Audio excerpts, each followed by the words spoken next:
Doet ik graag de lach wel eens vlecht, maar het moeske heel grapperig.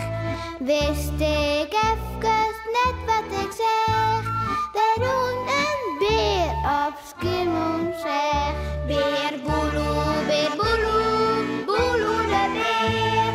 Wat oh wat, beleven te deze keer.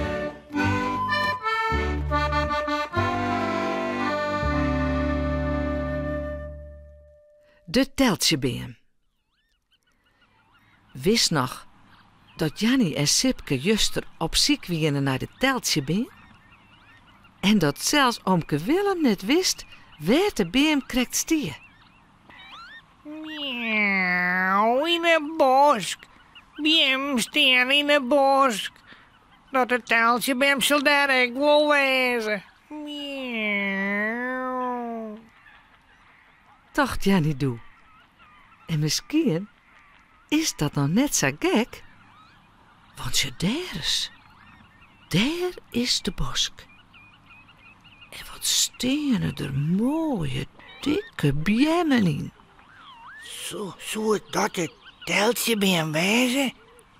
Vreeg het Sipke. Die grote dikke beam daar. Oh, dat kon wel eens wezen. Miauw, we gaan erheen en we vregen het gewoon. Miauw.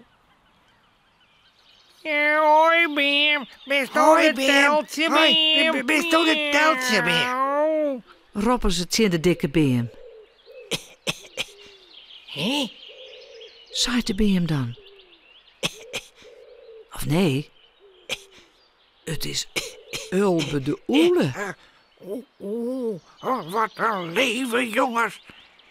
Die krijg even een slipje. Wat wil je maar weten? Of dit een teltjebeam is? Hoi, Ulbe. Sorry hè, dat wij zo laat roepen. Maar wij willen weten of dit een teltjebeam is, joh. Uit Beerboelus zijn valhuisboek. Snapst je wel? Nou, dat snapt Ulbe heel goed.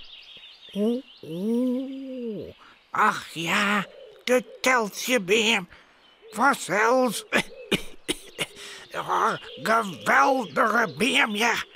Maar och, nee, dit is hem net, ja. Nee, jongens, deze beam kan kwalijk een riemke vluchtige. Een beste beam was daar net om. Maar geen teltjebeam. Miauw, maar waar is de teltjebeam dan wel, Ulbe? Miauw. Tja, Zei Ulbe dan. maar wat erom zat te sissen, eer verhaven. Dan wees het hem vanzelf. Nou ja, en dan zet Bierse Boppenslag de kabouter echt nog volgens een boerdel. Van de serieuze zoeker. Maar dat moet genoeg wezen. De boskmarine zoekt ze. Jannie en Sipke snappen er net volle van. Ulbe had het er ook al over. Hoe die eeren bedoel ik. En maar wat hebben we daar nou aan? Miauw, tja. Nou ja, dan let dus de bosk maar ingaan. Bierse zet wel eens een boord, zei Ulbe. Dan moeten we daar maar om ziekje. Miauw. Ja. Ja.